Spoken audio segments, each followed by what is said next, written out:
2 Pedro, capítulo 1, versos de 16 a 21. Olha o que diz aí a palavra do Senhor. Porque não vos demos a conhecer o poder e a vinda de nosso Senhor Jesus Cristo, seguindo fábulas engenhosamente inventadas, mas nós mesmos fomos testemunhas oculares da sua majestade, pois ele recebeu da parte de Deus Pai, honra e glória, quando pela glória excelsa lhe foi enviada a seguinte voz: este é o meu Filho amado, em quem me comprazo. Ora, esta voz, vinda do céu, nós a ouvimos quando estávamos com ele no Monte Santo. Temos, assim, tanto mais confirmada a palavra profética, e fazeis bem em atendê-la, como a uma candeia que brilha em lugar tenebroso, até que o dia clareie e a estrela da alva nasça em vosso coração. Sabendo, primeiramente isto, que nenhuma profecia da Escritura provém de particular elucidação, porque nunca jamais qualquer profecia foi dada por vontade humana. Entretanto, homens santos falaram da parte de Deus, movidos pelo Espírito Santo. Vamos orar? Vamos pedir a Deus que fale ao nosso coração? Senhor, nosso amado Deus, nós te damos graças por esta hora. Nós te louvamos pela tua bondade e misericórdia, pela alegria de estarmos começando uma nova semana aqui na tua presença, Pai. Fala conosco, Pai. Fala conosco, porque nós carecemos ouvir a tua voz. Precisamos ser alimentados pela tua palavra. Fortalece a nossa fé com as verdades reveladas na tua santa Escritura. Fala conosco, Senhor. Em nome de Jesus é que oramos. Amém. Queridos irmãos, que grandes verdades nós temos encontrado nesta carta. Uma carta tão pequenina, mas tão importante, que revela, dentre outras coisas, o zelo, o cuidado e o amor de um homem que foi chamado, que foi separado por Deus para o ministério pastoral, para um homem que foi consagrado pelo Senhor e foi confiado a ele cuidar de um rebanho que não era dele, mas um rebanho que era do Senhor. O mesmo Senhor que havia alcançado tanta gente pelo seu santo evangelho, era o mesmo Deus que estava providenciando meios para que esse mesmo povo não naufragasse na fé, para que esse povo pudesse crescer, para que esse povo pudesse se desenvolver. E agora, crescidos, desenvolvidos espiritualmente, estariam preparados não somente para dar razão da sua fé, mas para refutar todo e qualquer ensino, toda e qualquer instrução que não se alinhasse com as suas verdades, com os seus mandamentos, com os seus ensinos. Pedro é esse homem, o apóstolo Pedro, aquele apóstolo sanguíneo, aquele homem falante, aquele homem às vezes meio precipitado, aquele que rapidamente se manifestava no meio do grupo e foi visto pelos demais membros do colégio apostólico como uma espécie de líder deles ali, porque era alguém que se manifestava rapidamente. Mas nós vamos ver que este Pedro, que foi este homem tão apegado ao Senhor, chamado pelo Senhor, este homem que se manifestava tão facilmente, mas foi um homem que também ele traiu o Senhor. No momento certo, quando era preciso testemunhar da sua fé, dizer: sim, eu conheço este homem, sim, este homem um dia me alcançou com a sua graça, sim, esse homem me encontrou na praia, perdido, cuidando dos meus afazeres, mas ele me chamou, ele tocou no meu coração, eu pertenço a ele, eu tenho aprendido com ele, a minha vida está nas mãos dele. Ele não fez isso, muito pelo contrário. A resposta dele às pessoas que disseram: este aí também é um dos seus discípulos, este conhece a Jesus e andava com ele. E ele disse o quê? Não, vocês estão equivocados, não sei quem é, não, nunca vi mais gordo, esse aí não façam isso comigo, eu não sei quem é esse homem, não tenho nada a ver com ele. No momento certo, Pedro traiu Jesus. E a gente fica, até mesmo no tribunal dos nossos corações, a condenar a Pedro e dizer: como pode, né? Um homem que conhecia o Senhor, que andava com o Senhor, que foi alcançado pela graça do Senhor, como pode esse mesmo homem agora negar ao Senhor? Fazemos isso como se nós também, na prática, não o fizéssemos na nossa própria vida. Quando negamos ao Senhor, por não testemunhar da nossa fé, nos momentos cruciais da nossa história, da nossa vida, muitas vezes estamos negando ao Senhor, quando negamos a Ele a devida reverência, o devido louvor, quando deixamos de adorá-lo, de cultuá-lo, quando já não entendemos a importância, a solenidade de um culto público, do momento do ajuntamento solene. Isso eu digo, irmãos, e eu confesso a vocês, até com muita preocupação, não por aquilo que acontece aqui no nosso meio, porque pela graça de Deus nós temos pastores, presbíteros, um conselho muito zeloso, muito cuidadoso quanto às dinâmicas da igreja, a vida da igreja. Mas não é o cenário que nós encontramos lá fora. Há muitos lugares que a coisa está acontecendo de uma forma tão frenética, onde o ajuntamento solene, o culto a Deus, já não é caracterizado, já não é marcado pela santa reverência, por uma postura correta dos adoradores. Há muita brincadeira, há muita conversa, há muita falta de atenção, há muita distração, há muita busca por entretenimento, há muita tentativa de satisfazer simplesmente as emoções e não alimentar a mente com as verdades que transformam nossas vidas. Isso nos preocupa, porque tem uma geração já se levantando aí, tem uma nova geração, e a pergunta que a gente faz: como será a igreja nessa nova geração?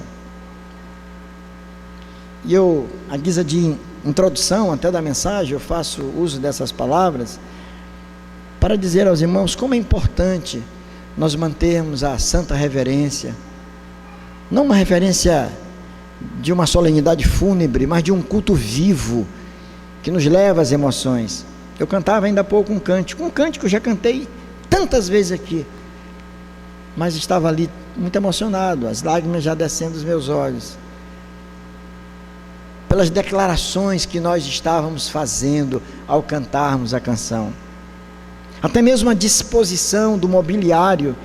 Não sei se vocês têm observado isso, mas muita coisa na plasticidade, na estética de um ambiente, a gente percebe, a gente nem sempre percebe a disposição daquilo que está ali, é numa sala, é num escritório e também na própria igreja.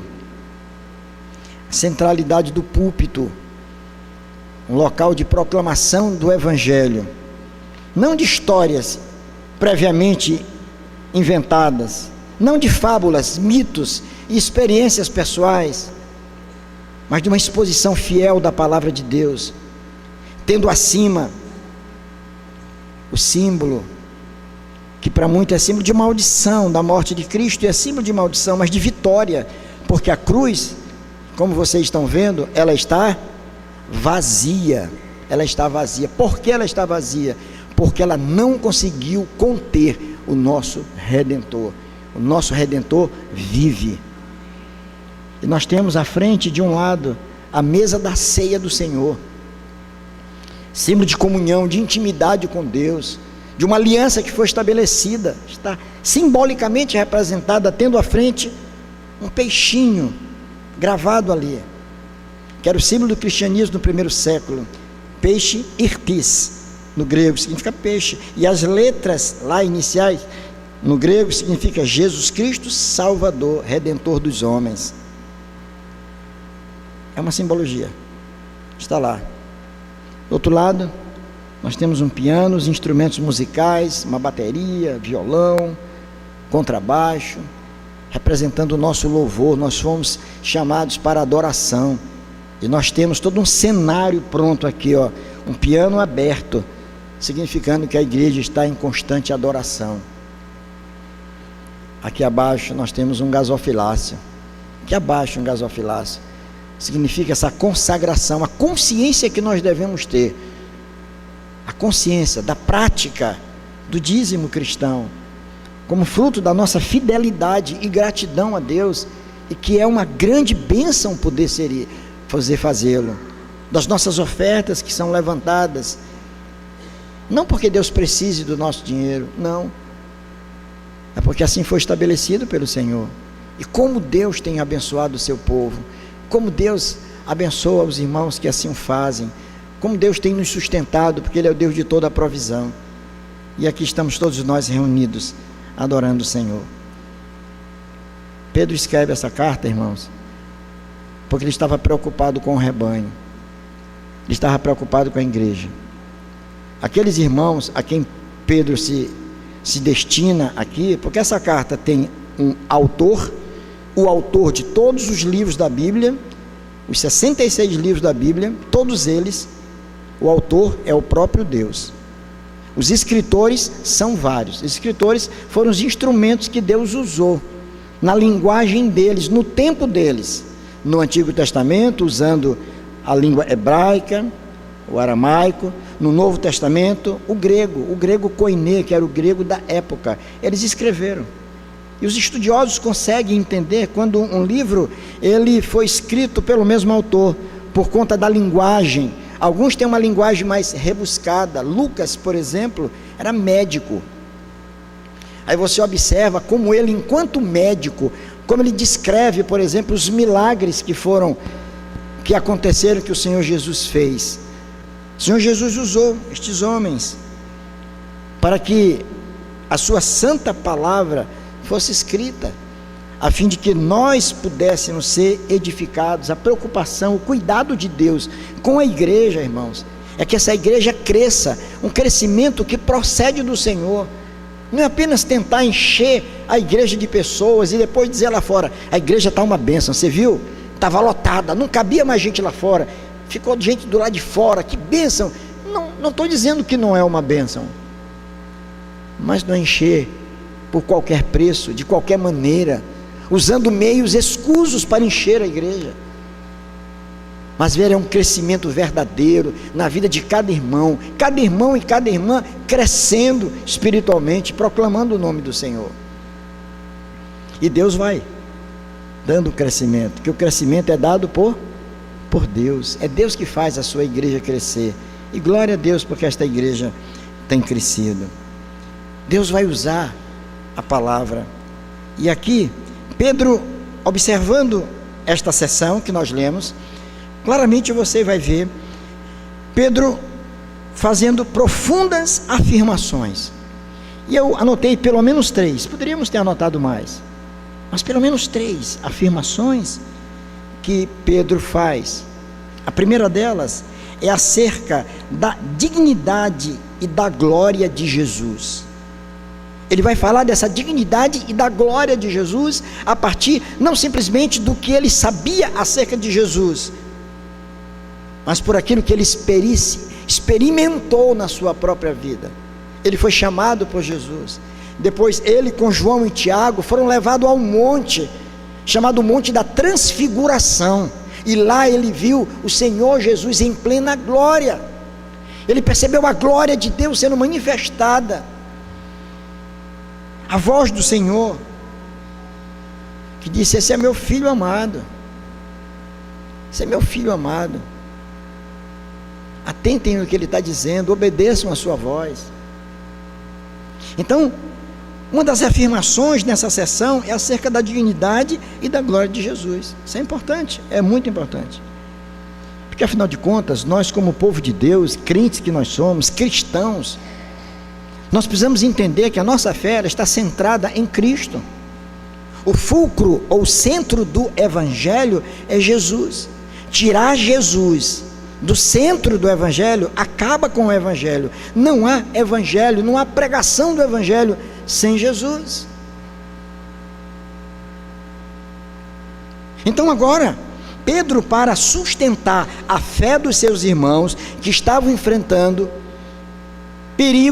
um perigo muito grande por conta de um movimento de natureza religiosa, filosófica, chamada gnosticismo, que crescia ali, que era pautada na filosofia grega, no dualismo grego.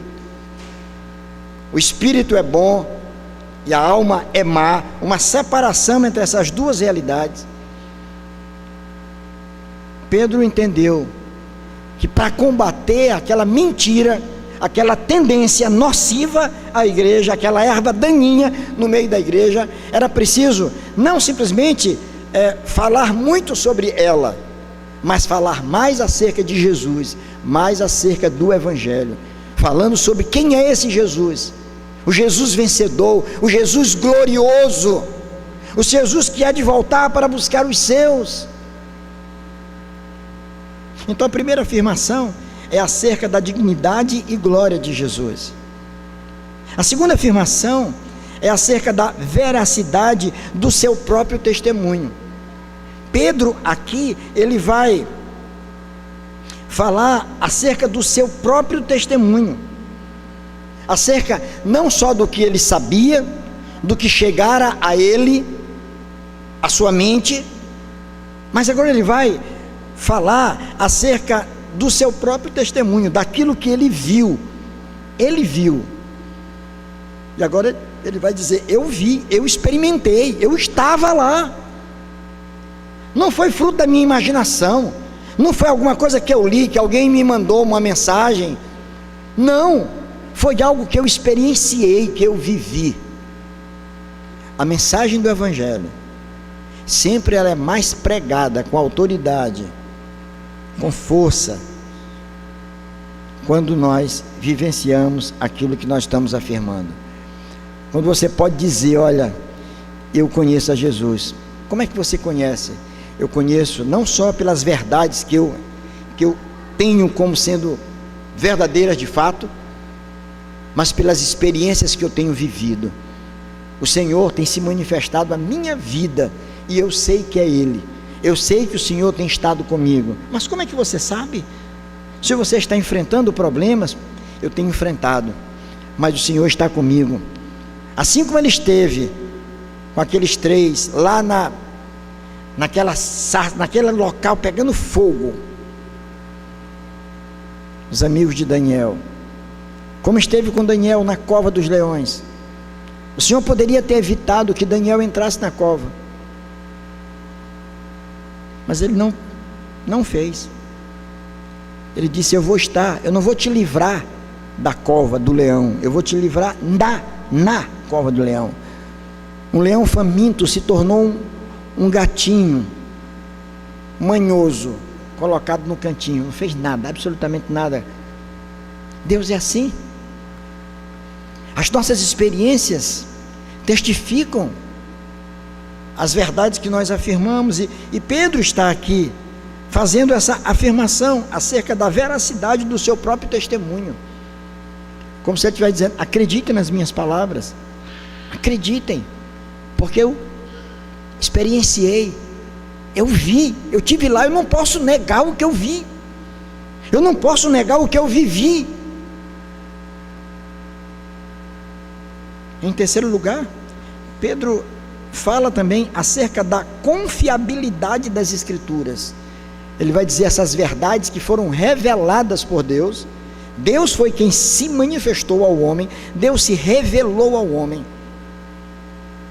E essas verdades, elas são absolutamente confiáveis, porque elas procedem do Senhor. Nenhuma profecia da Escritura, ele diz, provém de particular elucidação, porque nunca jamais qualquer profecia foi dada por vontade humana. Entretanto, homens santos falaram da parte de Deus, movidos pelo Espírito Santo. Estava lendo um autor comentando esse texto. Ele diz que essa palavra movidos é uma expressão utilizada para falar sobre a força do vento. Olha só, ele diz: imagine um barquinho no meio do oceano, e esse barquinho ele vai ser levado para outra margem, não porque a força está nele mesmo, porque tem um vento que sopra naquelas velas e faz com que o barquinho chegue do outro lado. O barco é fraco, é frágil, mas é o vento que faz com que ele chegue lá. Ele está dizendo, eles foram movidos pelo Espírito. Foi o Espírito que soprou, que conduziu a mente deles e os corações, de tal maneira que eles registraram tudo aquilo que era da vontade de Deus que fosse registrado. Então, nós podemos confiar na palavra, confiar nessas verdades eternas, de todo o coração. Então, Pedro faz aqui, a gente observa pelo menos essas três profundas afirmações, acerca da dignidade e glória de Jesus, acerca da veracidade do testemunho do próprio apóstolo e acerca da confiabilidade das Escrituras. Nesse texto, na carta como um todo, no texto de 2 Pedro, as Escrituras são a proteção contra falsos profetas, falsos mestres e ensinos falsos. Claramente você percebe nesse texto Pedro escrevendo para proteger os irmãos contra os falsos profetas, os falsos mestres e os falsos ensinos. Isso no primeiro século. Agora pensem no século 21. Como que a coisa se proliferou? O erro, a mentira, o engano se proliferou de forma tão grande nos nossos dias. Alguém já chegou a dizer, um determinado autor, eu não me lembro porque isso eu li há muitos anos num livro que eu tenho, ele diz que a igreja de Jesus nos nossos dias, isso eu li há mais de 20 anos atrás, e ele dizia, a igreja de Jesus hoje não quer mais ser persuadida, ela quer ser seduzida.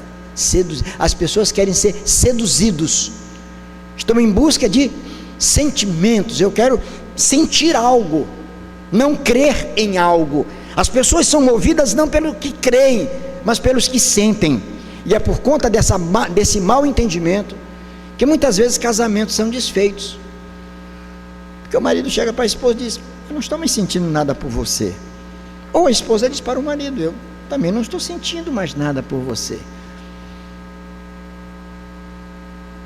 A verdade da qual a nossa vida está pautada não são mais as nossas crenças, as verdades que devem embasar as nossas decisões, mas são os nossos simples e voláteis sentimentos. Vêm e vão. É o que eu sinto. Eu não estou mais com vontade de ir para a igreja. Tenho encontrado pessoas dizendo assim, não, eu não estou sentindo, eu não estou me sentindo bem, eu não estou me sentindo confortável. E por isso mesmo, porque eu não estou me sentindo, porque parece que as pessoas já não me olham mais com carinho, então agora eu preciso levantar a âncora, caminhar em outra direção. Eu pergunto, o que é isso, irmãos? Que tempo é esse, irmãos? Onde tudo está tão frágil, os relacionamentos conjugais fraquíssimos, as relações da membresia com a igreja, também muitos fraquinhos. Basta dizer, abriu uma porta bem ali, tem um profeta que veio não sei de onde, e ele está fazendo sinais, prodígios, milagres, corra lá.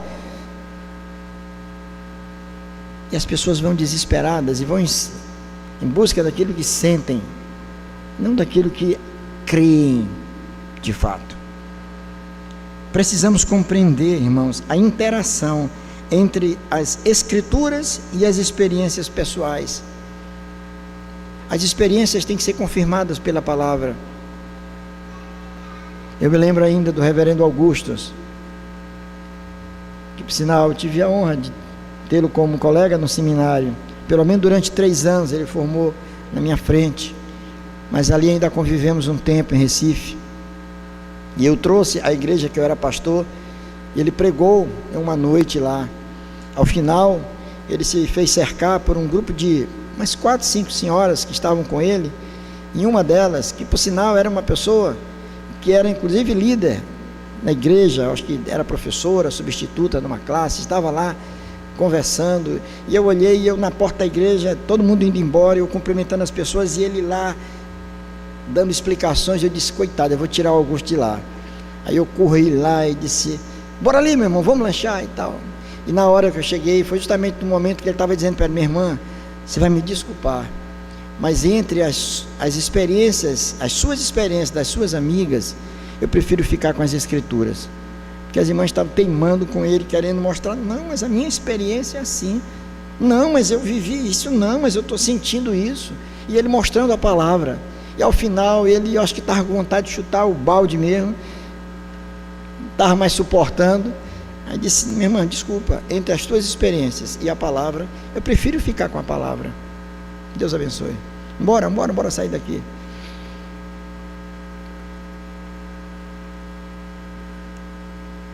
As escrituras revelam a verdade de Deus. Olha só o que eu vou dizer. O que eu vou dizer não foi eu que criei essa frase. Foi um autor, um escritor bíblico, um exegeta, um doutor, um PhD, que conhece muito, chamado Jim Samra. E ele diz assim: as escrituras revelam a verdade de Deus, mas as experiências confirmam a veracidade do que Deus revelou. Olha só a relação que há. As experiências da gente, elas vão confirmar as verdades que nós afirmamos. Eu prego, eu vivo, eu falo essas verdades. A minha vida não pode ir na contramão daquilo que eu creio. Não pode de forma nenhuma. Se eu sou um cristão, eu tenho que viver de acordo com as verdades que norteiam a minha vida. As minhas experiências, elas vão estar tão somente confirmando essas verdades que eu creio. Pedro, aqui nessa porção e na carta como todo, ele não explica o conteúdo dos falsos ensinos, daquilo que ele chama de fábulas engenhosamente inventadas.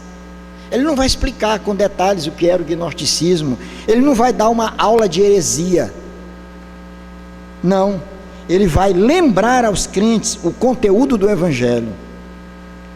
A melhor maneira de combater a mentira é conhecendo a verdade. Não sei se os irmãos se lembram, aqueles que são de uma geração um pouco mais, não tão antiga, não é? Acho que na década de 90, surgiu um movimento chamado de batalha espiritual. Lembram? Foi um verdadeiro pan-satanismo. Era dente de ouro, era gente vendo coisas. Era alguém que usava uma camisa que tinha um bonequinho, um ursinho, aí dizia, olha, isso é símbolo da nova era, isso é um perigo, o demônio está aí por trás. Era gente expulsando o demônio das janelas da igreja. Vou pregar o evangelho, mas eu queria pedir aos demônios que estão agora na janela, todos se retirem agora, que o evangelho vai ser pregado. Coisa absurda. Isso numa igreja presbiteriana. Para que a gente não esteja pensando que isso é no meio neopentecostal, numa igreja presbiteriana. E eu recebi um colega, amigo, querido, mas que enveredou por esse caminho, batalha espiritual. Chegou lá no gabinete pastoral, lá na igreja que eu era pastor, abriu uma pasta dessas de envelopes plásticos, cheio do nome de demônios com a ação que eles praticavam. Ele dizia, Antônio, está aqui, ó, deixa eu te mostrar. O demônio tal atua na região do tórax, esse aqui na região do pescoço, esse aqui na mente, esse aqui na vista, esse aqui no coração, esse aqui nos rins, esse aqui faz isso. Paz, eu fiquei, deu vontade de pegar aquela pasta e dar na cabeça dele. mas ele era maior do que eu podia apanhar dele. Aliás, não precisa ser muito grande para ser maior do que eu também não, né? Mas eu perguntei para ele assim: meu irmão, de onde foi que você tirou isso? Porque eu já li a Bíblia várias vezes, não vi nenhum nome desse, não vi nada disso. Ele disse: não, isso não está na Bíblia propriamente. Isso aí foi em pesquisas em centros de Umbanda. Ah, quer dizer que você se matriculou numa escola de Umbanda para tirar essas verdades, de macumba. Ah, paciência, meu irmão. Causou um estrago violentíssimo numa querida igreja nossa. Amigo, eu tinha liberdade, confrontei várias vezes. Disse: meu irmão, repensa isso. Se entregou ao conhecimento de Satanás, das formas dele agir.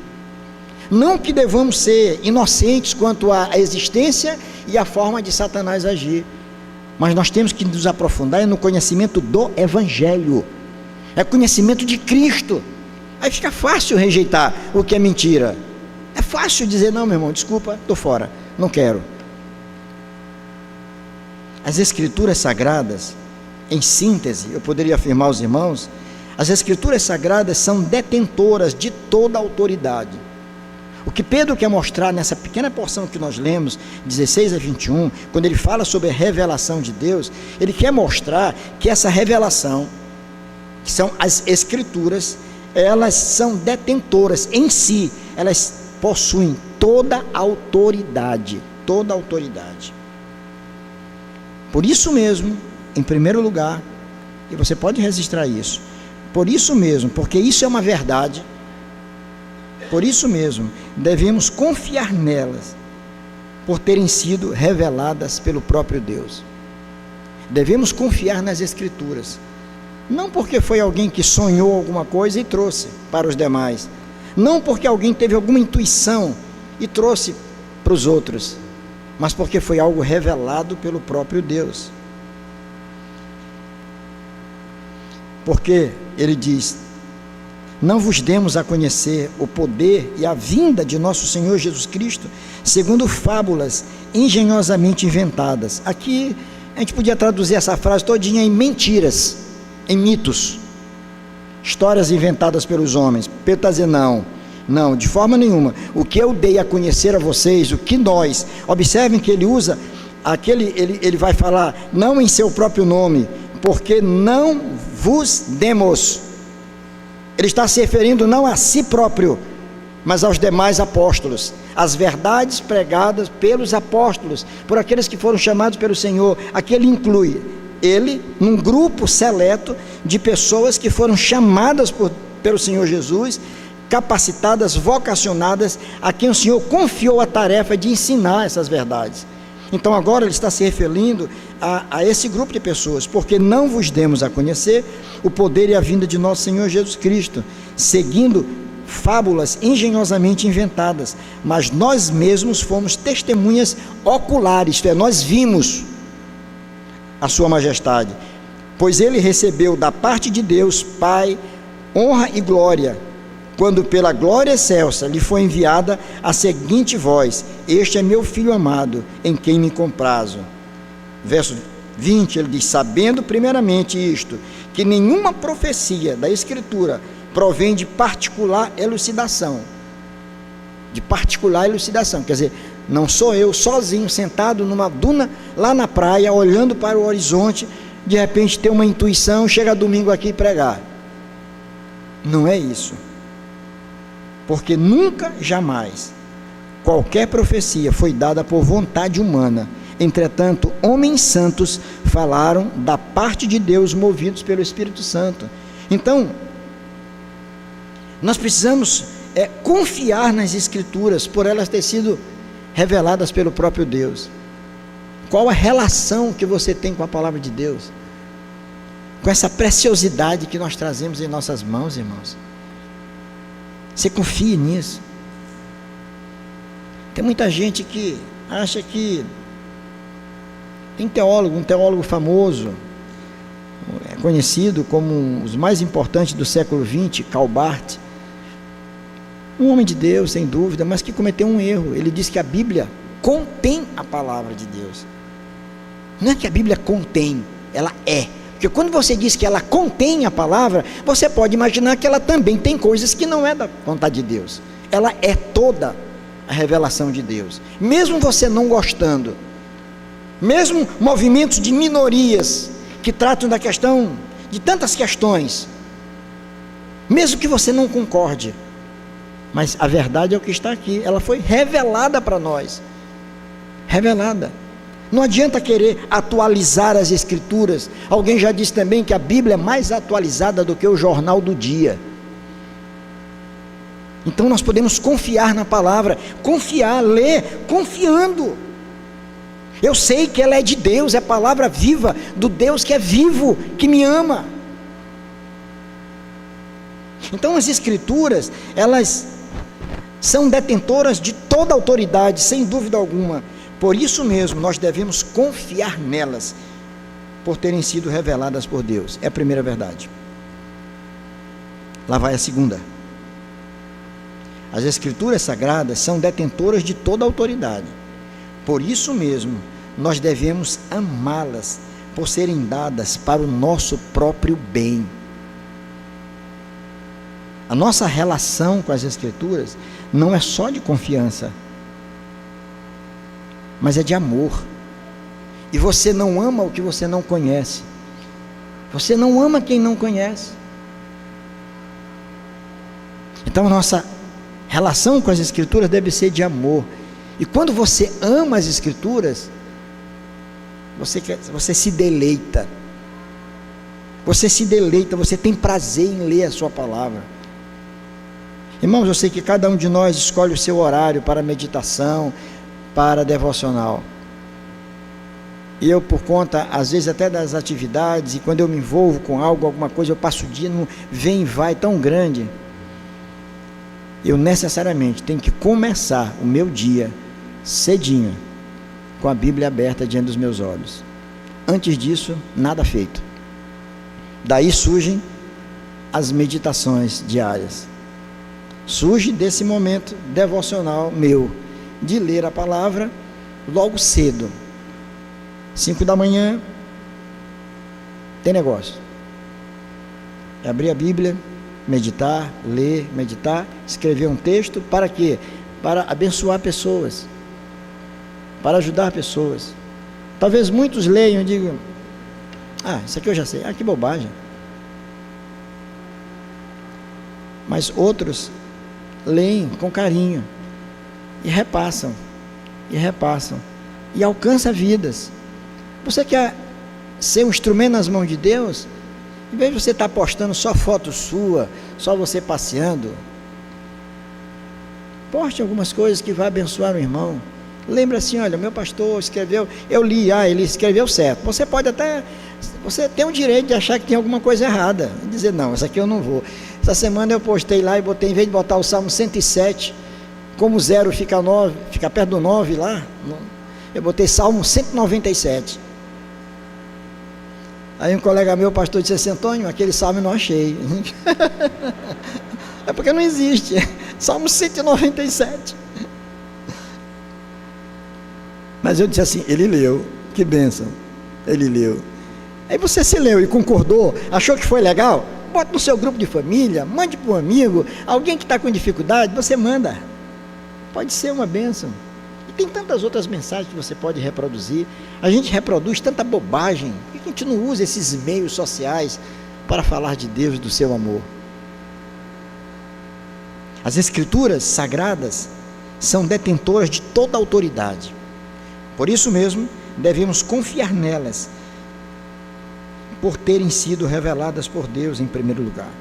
Segundo, por isso devemos amá-las, por serem dadas para o nosso próprio bem. E em terceiro e último lugar, por isso mesmo, devemos usá-las como instrumento para uma correta percepção de toda a realidade. Entenderam? Irmãos, eu vou tentar explicar isso aqui de uma maneira que eu acho que os irmãos vão entender melhor. Estou vendo vocês aqui, cada um de vocês, Estou vendo cada um. Estou vendo Tiago lá atrás sentado. Tiago Batista. Tiago Batista? É tu mesmo. Estou vendo todo mundo aqui. Estou vendo meu querido Manuel lá atrás. Estou vendo Jurandir aqui na frente. Estou vendo Conceição aqui. Doutora Áurea. Estou vendo vocês. Que beleza. Se me perguntarem quem é quem, aquele ali está parecendo Paulinho. Esse de barba branca aqui, eu acho que está com jeito de ser Jurandir, porque ele sempre senta aqui. O contorno, barbinha, charmoso. Olha só. Quem mais? Deixa eu ver. Não consigo, irmãos. Desse jeito aqui, eu não consigo. Ah, mas se eu botar essa lente aqui... Ângelo, você está me olhando? Olha como eu vi agora, que bacana. Vocês entenderam o que eu quis fazer com essa comparação? Essas lentes aqui, para a interpretação da verdade, é isso aqui, ó. Quando você usa a palavra, quando você confia, ama e usa como instrumento, como lente, você consegue compreender o que está acontecendo. E você vai conseguir se posicionar na vida.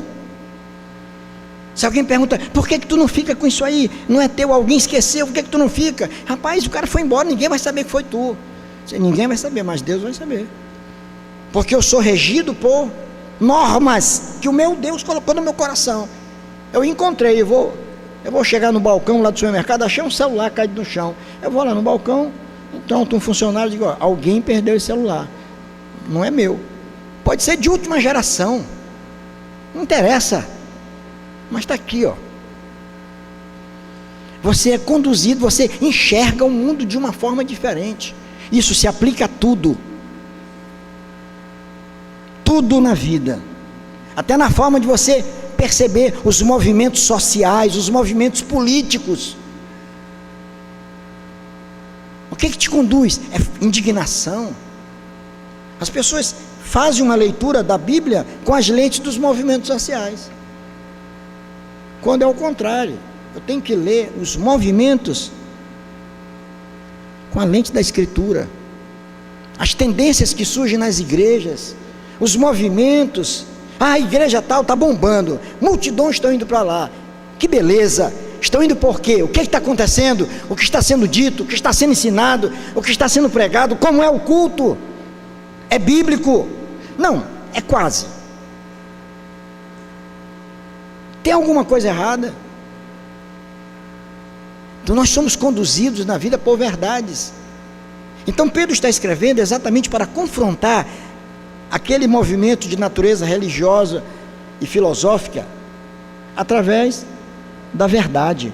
Quer dizer, as verdades do Evangelho seriam exatamente o instrumento que as pessoas iriam usar para refutar os gnósticos. Aqueles que queriam, eram dois extremos. É aqueles que queriam se esconder porque achavam que o corpo era símbolo, sede da maldade. Então vamos se esconder dentro de um mosteiro qualquer para que a gente não se contamine com o pecado. Isso era um extremo. Do outro extremo é aquele que dizia assim: comamos e bebamos, que amanhã morreremos. Eu posso viver de qualquer jeito, o importante é que eu amo muito a meu Senhor.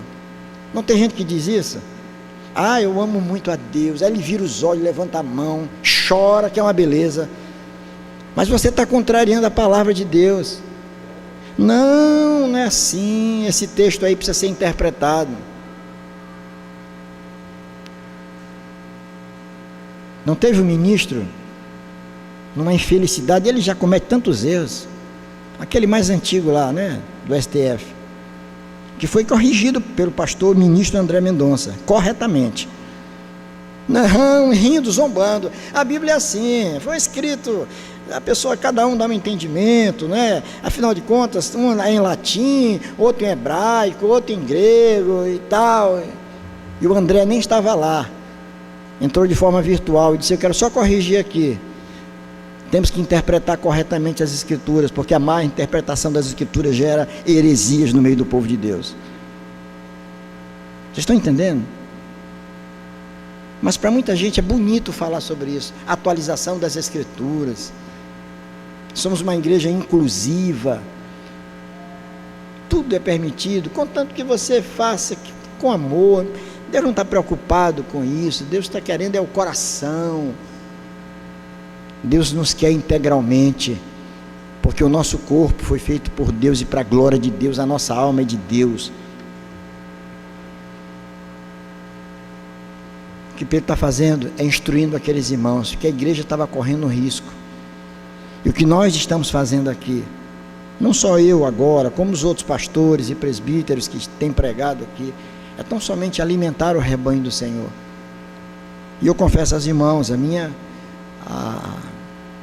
meu chamado é para isso, o chamado de um pastor é para isso, é para cuidar do rebanho, é para alimentar o rebanho do Senhor. E a minha oração é que essas verdades que estão sendo pregadas, anunciadas, possam ser recebidas num tom muito amoroso, pastoral, porque eu alerto os irmãos acerca das tendências, dos movimentos, dos falsos ensinos, dos falsos mestres que têm surgido nos nossos dias, das comparações que se fazem entre rebanho e rebanho. Muitos pastores, por conta disso, têm caído em erros gravíssimos, porque para muita gente, uma igreja boa, um pastor 100% é aquele que tem um rebanho enorme, com muitos membros, muitos milhares de membros. Ali o Espírito de Deus está ótimo. Nem sempre é. Conheço casos, irmãozinhos, aí no interior do estado, em igrejas pequenas, 100 membros, 200 membros, um pastor fiel, zeloso, trabalhando lá, pregando a palavra, irmão servindo a Deus. Eu me lembro ainda, para encerrar, quando pela primeira vez eu fui no lugar chamado Freixeira Grande, povoado de Água Doce, do município de Água Doce, ali próximo de Tutóia. Alguém conhece? Freixeira Grande aqui, alguém conhece? Conhece? Tiago já foi lá? Já, Tiagão? Tem quase nada, né? Naquele tempo que eu fui não tinha nem esse quase. Me lembro que para chegar lá, eu estava em Tutóia, fui pregar em Tutóia, e o pastor Neres disse: você vai pregar lá em Freixeira. Eu digo: aonde? Freixeira, não quero nem ter ouvido falar esse nome. Olha, mas a gente vai de barco. Não, barco não. Pense num caba frouxo para viajar de barco. Eu digo: não, barco não, meu irmão, não tem outro jeito. Eu disse: não, porque para lá é só areia. Aí tem que ter umas Toyotas, uns Jeeps. Eles murcham um pouco o pneu para poder entrar lá. Rapaz, vê se tu consegue esse Jeep do pneu murcho aí, eu prefiro do que... E ele conseguiu. Aí eu fui. Cheguei lá, não tinha luz elétrica, não tinha nada. Eu digo: meu Deus, será que tem gente aqui nessa cidade? Não tinha quase nada. Quando eu chego na igreja, meu Deus, era muita gente, a igreja cheia. Aí no culto teve um coral que cantou, um grupo de jovens que cantou. Eu digo: tudo isso na igreja? Eu saí de lá até envergonhado. A igreja lá, que bênção, cuidada, pastoreada por um irmão, que hoje é pastor, época era um presbítero, Francisco, conhecido como Tio Chico. Até hoje está lá o Tio Chico, pregando a palavra. Um homem simples, sem formação nenhuma, mas com amor de Deus e um zelo pela palavra. Deus fazendo a obra, é Deus operando. Uma igreja, vou dizer que aquela igreja, Deus não está se manifestando naquele meio? Como não? Que Deus nos dê graça, irmãos, para aprendermos tudo isso. Que Deus nos dê graça para nos apropriarmos das verdades encontradas nas Sagradas Escrituras. Que confiemos nela de todo o coração. Que amemos a palavra, que nos deleitemos na palavra, mas que a usemos como instrumento para o nosso crescimento espiritual, e para que tenhamos condições de fazer uma leitura de toda a realidade ao nosso redor. Que o Senhor assim nos abençoe. Amém.